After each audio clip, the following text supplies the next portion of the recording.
कांग्रेस के वरिष्ठ नेता एवं दिग्विजय सिंह के भाई लक्ष्मण सिंह हमेशा अपने बयानों के चलते सुर्खियों में रहते हैं। इस बार उन्होंने कांग्रेस की भारत यात्रा को लेकर कहा कि केवल चलने से वोट नहीं बढ़ेगा, जीत के लिए बूथ मैनेजमेंट बहुत जरूरी है। मैं ये इतने सारे पद बांटने के पक्ष में नहीं हूँ। ये पद नीचे तय होना चाहिए। भोपाल में या दिल्ली में बैठ के हम तय नहीं कर सकते कि कौन किस पद पे ठीक रहेगा। नीचे से नाम आना चाहिए। हमारे बूथ वाले जो हैं वो उनसे पूछें, वो जो नाम बताएं उनको हम बनाएं। और हम ये इतना सारे पद दे देते हैं, इतने सारे जनरल सेक्रेटरी, इतने सारे महासचिव, वो लेटर पैड छपाया और उन्हें फलाना डिपार्टमेंट, ये मैं कई सालों से देख रहा हूँ, परिणाम जैसे आने चाहिए नहीं आ रहे हैं। तो जो नीचे काम करते हैं उनकी पूछ परख करते रहिए, आप अपने आप पार्टी चलेगी। 70 साल बाद सीटें दौड़ रहे हैं मध्य प्रदेश में। 70 साल बाद सीटें दौड़ रहे हैं मध्य प्रदेश में। हाँ, क्या किस रूप में देख रहे हैं आप विकास? देखिए, ये एक अच्छी पहल है, मैं इसके पक्ष में हूँ बिल्कुल। और ये अच्छी पहल है पर्यावरण के लिए और पर्यटन के लिए।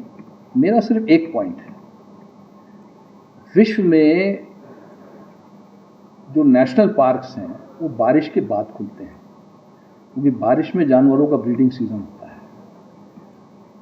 ये एक अजीब संयोग रहा है कि इधर राशन घोटाला उठ निकला, इधर विधानसभा का सत्र था, और एकदम बरसात में कूनो नेशनल पार्क को खोला गया जो पूरी तरह से गैर कानूनी है। प्रधानमंत्री आते हैं, क्लोज सीजन में नेशनल पार्क को खुलवाया जाता है, विधानसभा खत्म की जाती है और राशन घोटाले की कोई चर्चा नहीं। एक संयोग है। पर मुझे ऐसा लगता है कि इस राशन घोटाले को छुपाने के लिए, दबाने के लिए विधानसभा का सत्र जल्दी खत्म किया गया कि प्रधानमंत्री कौन आ रहे हैं, चीते आ रहे हैं। तो चीते 2 महीने बाद भी आ सकते थे। अक्टूबर में आपका, नवंबर में पार्क खुल जाता है और आप नवंबर में लाइए चीते, 8 क्या 15 लाइए, 16 लाइए, कौन मना कर रहा है। लेकिन बारिश में ही चीते लाना क्यों? राशन घोटाला आया उसी टाइम चीते लाना क्यों? ये सवाल पैदा करता है। अब इसका शिकार नहीं कर पाते वो बारिश में? नहीं, बारिश में एक तो उनको दौड़ने के लिए जो जमीन चाहिए वो तैयार नहीं होती, कीचड़ होता है। कीचड़ में कौन दौड़ेगा? चीता भी नहीं दौड़ सकता, कोई नहीं दौड़ सकता। तो एक तो खैर उनको अभी वो उसमें रख रहे हैं, एनक्लोजर में, क्वारंटाइन उसमें रखा है, तो उनको कम से कम 2 महीने तो उसमें रखना चाहिए, जितने दिन भी रखेंगे। तो जब तक ज़मीन सख्त हो जाएगी तभी वो दौड़ पाएंगे। और चीता दौड़ता है 120-100 किलोमीटर। कौन कहाँ कह रहे हैं कि मुझे कमान दे दो? कहीं कहाँ क्या? ये तो ऐसी कांग्रेस में मतभेद पैदा करने के लिए बातें होती हैं। जयवर्धन एक अच्छा मेहनत करने वाला बच्चा है, कर रहा है मेहनत, तो जयवर्धन ने किसी से नहीं कहा होगा, ये तो आप ही लोग कह रहे हो। तो इस तरह की बातें करके क्या है कि कांग्रेस में फिर और जो युवा हैं उनके उसमें फिर ये मतभेद पैदा होते हैं। दिस इज ये स्ट्रैटेजी होती है ऑपोजिशन की।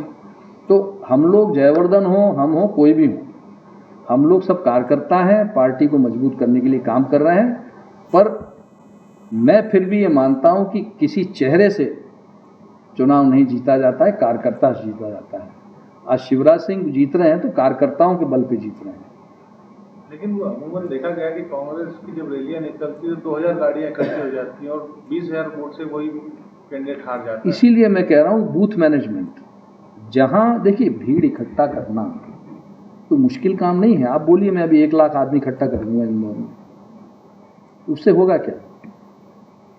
क्या हमारा वोट बढ़ जाएगा पोलिंग के दिन? अगर हमारा बूथ मैनेजमेंट नहीं है, बूथ पे कार्यकर्ता की हम पूछ नहीं कर रहे हैं, परख नहीं कर रहे हैं, उसके साथ खड़े नहीं है, उसको देखो, बूथ के कार्यकर्ता को रोज लड़ाई लड़नी पड़ती है। चाय की होटल पे बहस करता है तो वहाँ उसको लड़ना पड़ता है, चौराहे पे, उसके गांव में, उसके घर पे, उसके घर वाले उसको बोलते हैं बूथ पे जो काम करता है कि अरे यार तू ऐसे कुछ काम धाम करता नहीं, लगा हुआ है पार्टी के लिए, तेरा भविष्य क्या है तेरा? तो लोग ये मानते हैं कि राजनीति में भविष्य अनसर्टन होता है। कोई भविष्य, कोई किसी का जिसका भाग है उसको चल जाता है, नहीं चलता। तो उस कार्यकर्ता को चाहिए कि उस कार्यकर्ता के साथ खड़े होना चाहिए। ये आप करिए अपने आप पार्टी जीतेगी। तो हम लोग भीड़ में जाते हैं और जो बेचारे वहाँ ज़मीन पे लड़ते हैं बस वो जिंदाबाद झंडा वंडा लेके चले आते हैं, तो इसलिए वो उनको पूछते नहीं है, तो फिर वो मेहनत नहीं करते हैं। इसमें कमी आपको लगती है जो जिला पदाधिकारी ने? सर, हिंदुस्तान में भारत जोड़ो यात्रा लगातार कांग्रेस द्वारा निकाली जा रही है, धीरे धीरे मध्य प्रदेश की तरफ भी यात्रा बढ़ रही है, किस तरीके से देखा है इस यात्रा को, किस तरह की तैयारियां? भारत जोड़ो यात्रा एक अच्छा कॉन्सेप्ट है और पहले निकाल लेनी चाहिए थी। तो इसमें एक दो सवाल ये उठ रहे हैं कि भाई ये जो ईडी रेड पड़ी उसके बाद ही क्यों, जबकि ऐसा कुछ नहीं है, ये तो प्रोग्राम था ही पहले से। तो एक तो ये हो गया है।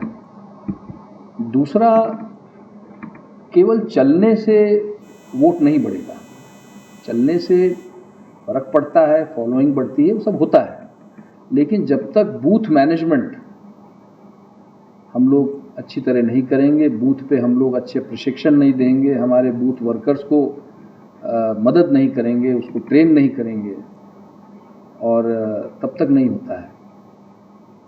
एक चला है ये ऑनलाइन ट्रेनिंग, तो बूथ पे ऑनलाइन ट्रेनिंग नहीं होती है। बूथ पे जाके आपका कार्यकर्ता आपके साथ है कि नहीं है, और ऐसा कार्यकर्ता जो आगे पलट ना जाए, वो तो आपको जज बूथ पे जाके करना पड़ता है। क्योंकि ये इतने बड़े बड़े इन्होंने ऑपरेशन किए हैं, बीजेपी वालों ने ऑपरेशन लोटस, जब सरकारें गिरा दी प्रदेश की, तो कार्यकर्ताओं को मैनेज करने में इनके लिए बड़ी बात नहीं होती है। तो हर बूथ पे कांग्रेस पार्टी के लोगों को जाना चाहिए और सेलेक्ट करना चाहिए कि ये व्यक्ति हमारे साथ हमारा साथ देगा, बदलेगा नहीं, ऐसे सेलेक्ट करके और उनको आप बूथ पे रखेंगे। लगता है कांग्रेस जोड़ो यात्रा जिस तरीके से आप कह रहे हैं कि बूथ मैनेजमेंट, मैं तो कह रहा हूँ दोनों है। मैं मानता हूँ हमारे कांग्रेस पार्टी में मतभेद होते हैं, और भाजपा में भी हैं। तो अगर कांग्रेस जोड़ो भी अगर कह रहे हैं तो इसमें बुराई क्या है, इसमें बुराई क्या है? ठीक है, हर पार्टी में मतभेद होते हैं और मतभेद खत्म हो जाएंगे चलने से, अच्छी बात है। भारत जोड़ो भी है, कांग्रेस जोड़ो भी कम से कम जोड़ने की बात तो कर रहा है, तोड़ने की बात तो नहीं कर रहा। लेकिन दूसरी तरफ विधायक लगातार टूटते जा रहे हैं, और मैं इंदौर का एक उदाहरण दूं, कल संजय शुक्ला जी ने अपनी यात्रा को समर्पित किया प्रधानमंत्री नरेंद्र मोदी को, अयोध्या की यात्रा। हाँ ठीक है, संजय जी का अपना मत है। देखिए, हर व्यक्ति अपने आप में एक इंडिविजुअल है, कोई किसी का गुलाम नहीं है, न कोई किसी पार्टी का कोई गुलाम है। कार्यकर्ता है, सोच है, लेकिन आप किसी को बांध के नहीं रख सकते। आप अपने व्यवहार से जोड़ के रख सकते हैं किसी को, पार्टी की विचारधारा से जोड़ सकते हैं, पर कल से अगर कोई जाना चाहे तो आप उसको हाथ पकड़ के तो रोक नहीं सकते। पर मैं समझता हूँ संजय हमारे साथ रहेंगे और एक अच्छे काबिल नेता हैं, और इंदौर में मेरे ख्याल से उनकी सीट तो वो जीत ही जाएंगे। तो संजय को हम चाहेंगे, लेकिन आज के समय में आप किसी को डिक्टेट नहीं कर सकते। आज गांधी को राष्ट्रीय अध्यक्ष बनाया जाए, मध्य प्रदेश में भी ऐसा जब राहुल गांधी खुद कह रहे हैं कि उनको राष्ट्रीय अध्यक्ष नहीं बनना है, तो मैं समझ नहीं रहा हूं कि उनको जबरदस्ती क्यों बनाया जा रहा है। इलेक्शन होने दीजिए, इलेक्शन हो रहा है और पार्टी में बहुत काबिल लोग हैं, कोई ना कोई आगे आएगा और बनेगा। मैं फिर रिपीट कर रहा हूं, किसी एक व्यक्ति से पार्टी न कभी चली है न चलेगी, न कभी चली है न चलेगी। ये पार्टियां जो हैं राजनीतिक कार्यकर्ताओं से चलती हैं। बूथ पे जो मेहनत करता है, जिस वोटिंग के दिन वो 5 साल जो बूथ पे गांव में मोहल्लों में मेहनत करता है, ये कार्यकर्ता जिताते हैं। हम क्या हैं? हम कुछ नहीं हैं। मैं समझूं कि मेरी वजह से पार्टी चल रही है, तो मैं खुद ही चुनाव हार चुका हूं, तो मैं क्या कहूंगा कि तो हम जितने नेता लोग हैं, कभी ना कभी 1-2 चुनाव तो हारे ही हैं, ऐसा तो नहीं कि हमेशा ही जीते हैं। तो हम कैसे कह सकते हैं कि हमारी वजह से पार्टी चलती? पार्टी कार्यकर्ताओं की वजह से चलती है। तो ये बात तो गांधी परिवार से होना चाहिए अध्यक्ष। कार्यकर्ता तय करेंगे, चुनाव होगा और जो होगा आपके सामने होगा। गांधी परिवार खुद मना कर रहा है, वो कहाँ कह रहे हैं? वो इंदिरा अपने सोनिया जी तो पहले ही इस्तीफा दे चुकी हैं 10 साल पहले, 15 साल पहले।